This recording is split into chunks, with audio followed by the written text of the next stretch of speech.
It came back. For me, it did. Well, I guess you gotta do yours upside down today. All right, good evening, everybody. It's time for the land bank meeting. We'll go ahead and call this meeting to order or session. Depends on a while. Let's see. All right, so we'll call the meeting to order at 6:30. So we'll start out with new business. Consideration of land bank meeting minutes for the August 1st meeting. Motion to approve the minutes. Second. Okay, I have a motion and a second. Are there any further discussion? None here. All those in favor, say aye. Aye. Those opposed, same sign. Minutes passed. Thank you. Next item is to consider the offer from Donald Boyer to purchase lots 3 through 9, Block 2 of 14th Street Commons in the amount of $7,000 with all special assessments. Madam Chairman and trustees, language right here. In your packet, of course, and Don's here, and he can come up and talk about it too. So work your way up if you want, Don, so you can talk to the commission or the trustees. Don had purchased 2 lots in Block 2 of 14th Street Commons. Bought one last year, built a house, and got it sold. He's in the process of building a second house now. He'd like to make an offer for the remaining 7 lots in that block. This is the interior up there. Lots 3 through 9. He's making an offer of $1,000 per lot, or a total of $7,000. And to waive the specials for a 2-year period of taxes. Well, taxes we can't waive because they'll be assessed to whoever owns the property, and Don and I have talked about that already. So basically waive the specials to begin probably December of 19, and that'd be the 2 years. So other than that, I don't think there's anything to add, whatever Don has.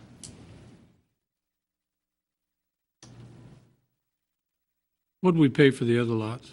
Or what did we sell them for? $5,000 each. 5, okay. Yeah, all, other than the 2 for the school district, all the residential type lots have been sold for $5,000. We did make an exception on the Rafus 10 lots he bought, where we delayed the specials a year. But that was the only, other than that, all the lots have been sold. And we The rest- traded dirt for a lot or something. Yeah, for that High one there. school. The high school one. That was the soil thing. But for every other residential type lot, it's been $5,000, 20 years of specials. We did waive specials. We pushed them back a year on R&R's lots. So, And the high school built their house in the same area, correct? across the street, this is the, if you go back into 4th Street Commons, Don has started building on the interior, and the high school bought the 2 in the southwest corner. They built one house, and I think they got it sold. And are they starting a second yet? They do have the foundation Foundation, in, okay. and the plumbers probably have finished the plumbing, rough-in plumbing in the ground today. How long is it usually taking you to build a house? This house that we're doing now, we have the walls up. We're waiting on the trusses. The trusses should be in tomorrow. And then Thursday, the windows, doors, siding, and trim will all be delivered. The roof load will be delivered Thursday. And so we're pushing full steam ahead to get this built as quickly as possible. And we're trying to make it attractive as possible to get realtors involved in it, and to even offer an extra 1% to the realtor that brings the buyer to the table.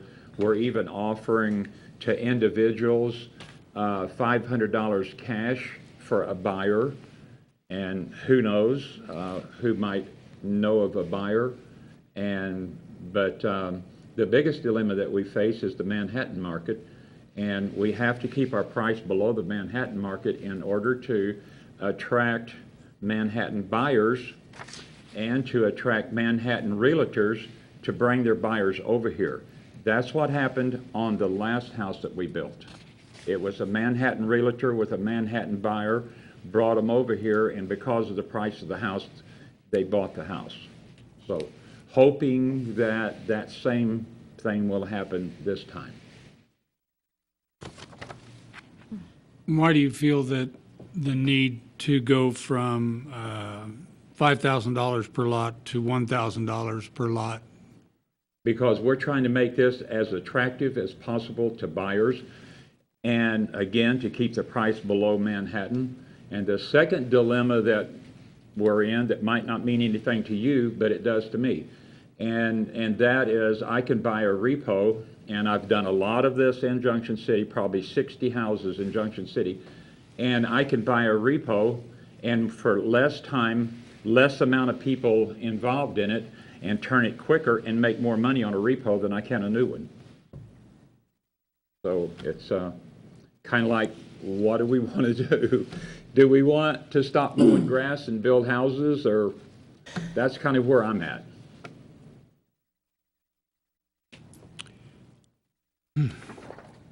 Actually like that. And let me say this, should you accept this, as soon as I get the titles or the deeds, I plan on starting another house regardless of where this one is that we're on now. Okay.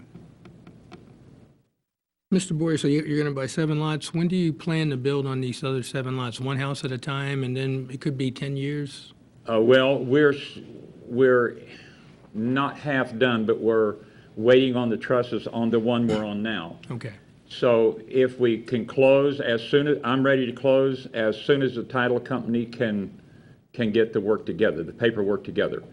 And as soon as we do, I'm starting another house, Okay. regardless of where we're at on, with the one that we're on now. And as you finish it, your intent is to start just to keep Yes, going, ma'am. see how them all. Yes, ma'am. Well, and we still have if we waive the specials 2 years, let's assume Don doesn't build in Right. 3 years, those houses, Don's paying specials in 3 years. Right.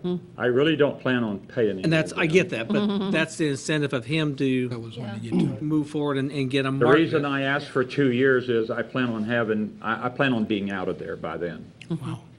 How long does it take you to build a house? Oh, well, we're already longer into this one than it should have been. Okay. And your supplies are probably going to be backed off here pretty Now, quickly. I used to do all of the work. Now I don't do any of it, but I have other people to do it. Well, you have to wait on people. So that's taken a little bit longer. But whenever people see that you're moving and with full intentions of getting the job done, they will move a little faster too. Okay. Thank you. And I've been at this business for about 45 years. Got anything? I think Mr. Boyer's exhibited that he's a good contractor, quality contractor, builds a good product. He's been a good customer of ours when we couldn't get anybody else to buy a lot. And if he's willing to do 7, even $1,000 a piece, we didn't even pay for these lots. We paid for all the infrastructure to them, but we didn't actually pay for the lot. So, even $1,000 profit on the lot, that's fine, but we want the specials. That's where we get our money back. That's right. So I don't have a problem with this at all. Give him a 2-year delay on initiation of the specials to allow him to build out the 7, and then he can buy another 7 lots. Right. Or And 10 tens. more. And, or Let's 7. do it. But I We've got think, 900. I The think this sooner is, we can get houses on this, the sooner your specials are going to start. exactly. Well, I mean, that's Yeah. good business. That's right. And if these things were flying out of here every night, I'd say, go fly a kite, but they're not. Well, I've been a businessman in Junction City for about 28 years. We own a strip mall, we own a business, and we own some rent houses, and we did have a laundromat. We owned a laundromat in our strip mall for about 13 years, and we since sold it. But we still have the strip mall and the other business. So we do have interest in Junction City. And you understood about the property tax? Pardon? You understood about the property? Yes, he said that couldn't be done what I asked for. So I'm okay with that. Taxes well, of course, there won't be any taxes this year anyhow because it had no value on January, or it was exempt on January 1, so it'll be next year, and the taxes are about 95, less than $100 per lot, 94 something, I think I figured the other day, so, per lot. Anything, Mike? Good? No, I'm fine with it. If you want to move forward, you need to adopt Resolution 2-2017, and then at the next meeting, we'll prepare for the city commission meeting, we'll have the ordinance putting the specials in. So moved. Second. Okay, I have a motion and a second. Any further discussion? Nothing here. All those in favor say aye. Aye. Those opposed, same sign. Thank you. Motion carries. Thank you, sir. Thank you. Thank you. Appreciate it. Thank you, Mr. Boyer. Sean will take care of everything. On the next item on the agenda this evening, we're going to have discussion regarding the sale of land bank lots for construction of accessory buildings in residential zoned areas. Mr. Dinkle? I laid a map. I was going to try to put the map in the deal and try to explain it. I go, there's no way I can explain it. This is just, and I got a call last week. This is a different part of town, so, but let's assume on this map here, look at lot number 1 by Lariat Lane. Let's assume that a person has a house on that lot, okay? And we have this right now, a person has a house on that lot. He now wants to buy the lot, or, as I depicted, number 2, right behind him, to put a shed, a building, and of course, under our present zoning laws, is a lot is basically all your contiguous owned land. It's not just a legal description all the time. You can combine them and do other stuff like that, but it's usually contiguous owned land. Being there's no alley, and I don't know if easements or not, but easements don't change ownership. Technically, a guy could put a garage back here. The other thing that would scare me would be what happens if you want to fence that completely around, now making the argument that's not the front yard, that's the backyard. And he puts a 6-foot tall fence, okay? And let's assume he does that. I want to buy this lot across the street, number 3. Well, I want to buy this lot looking at either a backside of a garage, or would I want to look at a 6-foot tall fence? Or if I bought lot 4 or 5 and we're beside them. And if we allow this to happen, the other thing could happen is, let's say you go a couple of lots north of number 1, and the guy does the same thing, then we start creating these little pockets of nothings in between. And of course, my first thought is don't sell the lots for that purpose, but I think we need to send it to the planning commission, take a look at this, and if you bought a lot to the side and build a garage there, that's fine. I think, if this guy here, number 1, bought the lot that's 9346 to the right and did another garage, that'd be like, I put a garage beside the my side house because versus- it's yeah. one big lot, it's all facing the street. We have that in parts of town now, and it looks great. I mean, there's no issues with that. It's going on the back side. But it's going to take a zoning, and I mean, I was telling somebody this afternoon, if I wanted to be, so I have you buy lot number 2 from the city and land bank, and then I buy it from you and put that garage back there. We need to solve this by zoning, not just by selling it, because somebody's going to figure it out. I mean, if I, and do that. So I would like to send this to the planning commission to develop codes that garages have to be built adjacent to, not behind the main structure. And there could be some wording on that. Get that an accessory building. Sidewalk. Because this big, But yeah, if you're doing 2 adjoining lots, it has to be on the side. they have to be side to side, not behind you. Yeah. Because you could For the create purpose this of building a problem. garage. Because like I said, this guy could put a fence all around the back, and you can say, well, you can't have 6-foot tall fences in the backyard, in the front yard. It's not, it's my backyard. Exactly. And just, it's one of these things I can see happening, and then I got a call this week. The lot behind this guy, he lives in a house now, the lot behind him, there's nothing there yet. But if you allow that to happen, then who's going to ever build beside down the road or build across the street? Or like I said, you can create these pocket areas. Because if somebody did the same thing on lot, let's say the lot to the north of number 4 there, and so you'd have somebody with a garage there, garage here, and they're filling in between, you have these problems.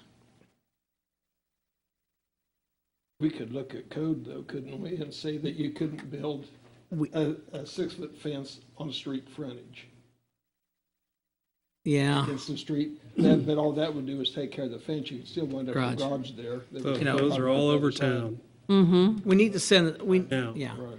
we need to send this to the planning, I would, Let's deal with that first. let's do this to the planning commission. On the fences, we had talked this spring about,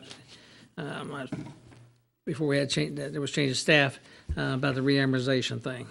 And that's another thing we'll deal with that when we get to that point again of the illegal front yard fences. Not illegal, non-conforming. Non-conforming. Same as illegal, but I think what potentially, besides a garage or big fences going up, it could become my collection point of all the stuff that, I can't put anywhere else, so I throw it in that yard, so. a lot of times in a community you'll get, and most zoning codes will disallow this, is you buy the lot on the corner, or you buy the lot, you have your house, somebody else's house, and then you buy this lot over here and you want to build your garage there. Most zoning codes won't allow it because accessory building has to be accessory to a house in a residential zoned area, so. Same with me. If I could have bought the lot on either side of me, I would have had to have a bigger lot. Yeah. But we have the situation right now where the gentleman's offered, and I don't know if this is the same guy, he didn't want the lot behind him, he wanted the one beside him, because he's actually said if he doesn't cut it, he bought a ride mower just to take care of it. He's been wanting to buy it. There's nothing on, there's several lots like that. He said, I want to buy it, but I'm not going to build a house on it. But he doesn't want to pay the specials is the problem. Yeah, to the side would be fine. I mean, I don't think there's any issue with that because you can buy multiple lots and build one house. Yeah. Um, And I think, I don't know. One guy that we talked to wanted to buy the lot next door, but he didn't want to pay for any specials. yeah, I told him it's in there, you got to pay for the You got to special. pay for specials. yeah. When there's a side, I mean, that's just, of course, my lot's wider, but, I could easily, if I was situated my house right, if the land would have been right, I could have put a garage to the side of mine, because I'm Yeah. 250 foot wide. But if he came in, I said, come in, you're going to pay the specials, but make us an offer. Yeah. You're going to pay the specials. But he cuts it just to keep the grass down, because other than that, it'd be, we come in, we cut 6-8 feet, he's got a hayfield. It's like, if you're taking care of it, come talk to us, but you're going to pay the specials. With your permission, I'll send this to the planning commission. Okay. Okay. That's all I have tonight. Anything else? Any Make a good motion, we adjourn? Second. Motion and second, all those in favor? Aye. Aye. Okay, we're adjourned until 7:10.